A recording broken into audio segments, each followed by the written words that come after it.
যে আমাদের Bangladesh cricket team তিনটা টেস্ট, তিনটা ওডিআই, তিনটা টি-20 খেলতে গিয়ে কোনো হোয়াইট ওয়াশ, যে টেস্টে, যে ওয়েস্ট ইন্ডিজের মাটিতে যে 450 রানে টার্গেট দিছে, তারা 144 ওভার 5 বল খেলে বাংলাদেশে যে প্রথম ওয়ান স্টেনে আয় না, তারা 269 রানে অল উইকেট প্যাকেট হয়ে গেছে 98 ওভার খেলে।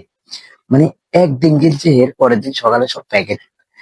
মাহমুদুল হাসান জয়, তিনি 33 বলে 5 রান নিয়েছে, অনেক ভালো একটা দুর্দান্ত ইনিংস। জাকির হাসান পাড়া, তিনি নিয়েছেন 36 বলে 15 রান। এরপরে যে মমিনুল হক, 16 বলে 50 রান। তারপরে উনি একটা টেস্টের মতন খেলা খেলছে।